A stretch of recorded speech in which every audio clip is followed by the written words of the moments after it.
Okay guys, so what I'm doing today, I'm working on repairing this wig.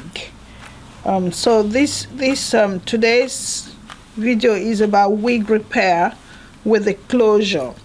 So you can see this closure had gone really bad. Belonged to a client. She's been brushing and brushing. Yes, hair is over nearly 3 years or even not 4 that she's been using this wig. So you can see all of that. She's lost all that hair. So but if you look at the rest of the wig, it's still very healthy because I just shampooed it. It's still a bit down. Very healthy 26-inch hair. So then I suggested to her, we don't need to throw away this hair. All we need to do is take out this closure. See that? So what I've done, I've taken it out and then I've replaced it with a brand new closure. So in the heat of doing this, I decided, let me show you what I've done. So what I did was take out that closure. You have to take your time to slowly take it out. And then I now put the new one, which I'm about to stitch. But I just thought, let me show you this. So you see that that's where the closure was taken out. And this is the new closure. So you take your time and insert it in.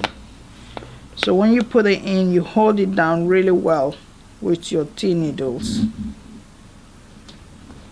or T-pins, and then push it really close to each other and then stitch it. So I've held it down all over now, and then the stitching is going to be what I'm going to do next.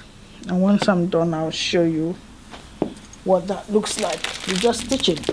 But you see, what you do is just get lots of closures in, which I've done. I just came from a trade, so I bought lots of closures. And then again, to help people so they don't keep throwing away perfectly good healthy hair. I mean, you can have more, but no point in just throwing away hair because the hairline is gone or the closure is gone or the frontal is gone. You can just take out that and replace it, and the rest of the hair can still stand the test of time. So I'm going to stitch now.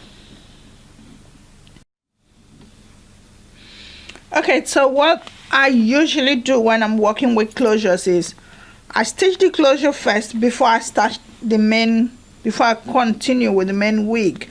But in this instance, remember, we removed an old closure, we're replacing it with a new one. So the way about it is, my usual way of stitching closure is I start from the middle and then I stitch to one side. Then I take it backwards, and this time I'll take it all the way down and take it back up again, and I stop in the middle. So invariably you have like double stitch on the hole. So what I've done, I've carried on, finished there, and I'm coming backwards now.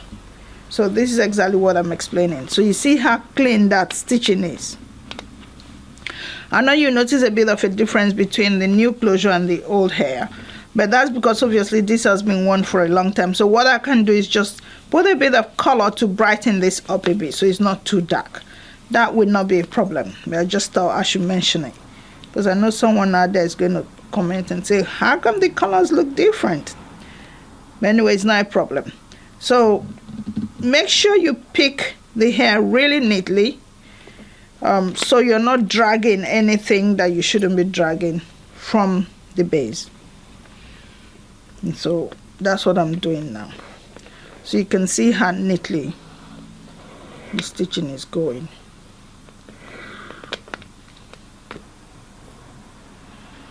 Remember what we said, you don't have to throw away hair just because the closure went bad. For me personally, this is why I absolutely love closures. I've had this issue with my full lace, and if you have full lace, it is a nightmare. There is no way you can fix that. There is no way you can fix a full lace wig when it's all worn out and hair's dropping out, just like that closure was.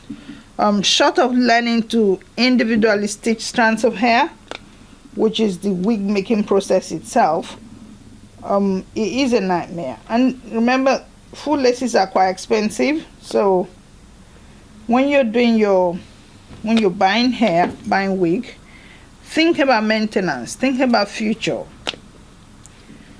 So for me, that's why the closure works better, because you can always change it, and obviously frontal as well. So when you're stitching, always also think about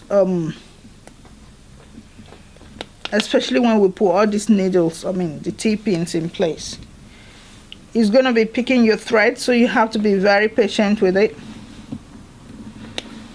And so once you can get the closure part stitched, you're fine with your wig making. We're working on putting together a wig course very soon, so if you're interested, remember, you learn a lot more when you're actually with me picking up the skills. So I'm going to carry on this to the end. Okay, so you can see we've stitched this side as well, like we said. So we went like that, back that way, and then take it to the middle. So right here in the middle where I started is where I'm going to finish it. So invariably what I've done is a double stitching on both sides of the closure. So I'll just nip it off.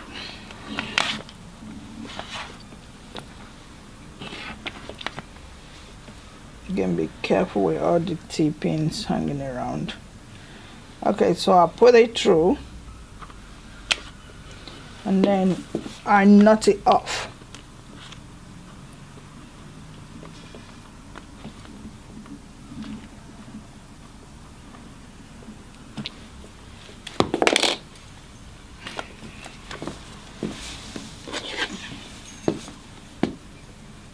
And then I cut. So this is all stitched now. And so the next thing now is I take away all my pins.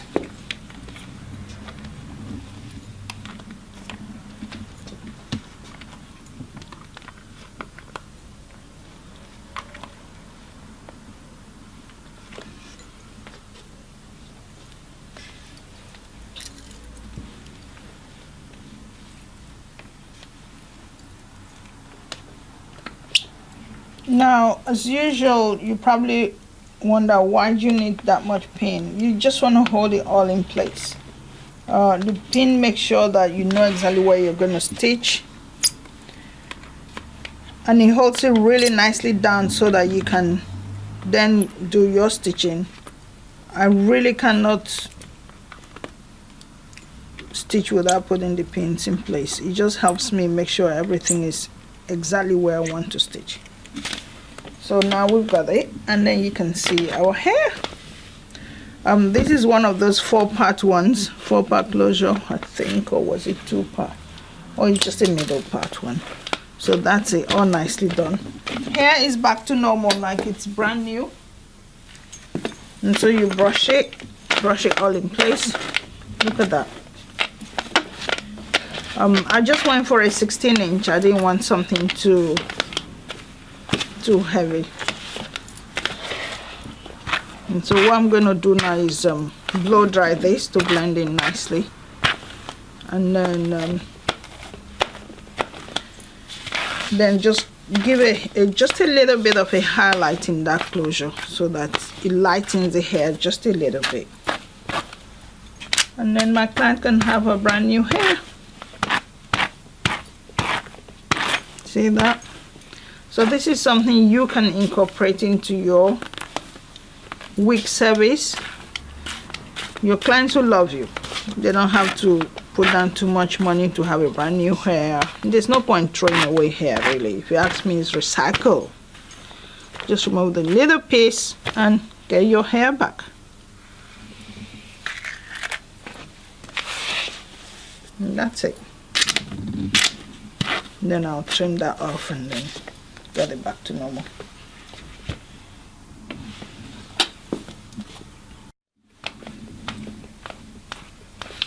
Okay, so there is thank you so much for watching. We hope we've shared something new and exciting with you today.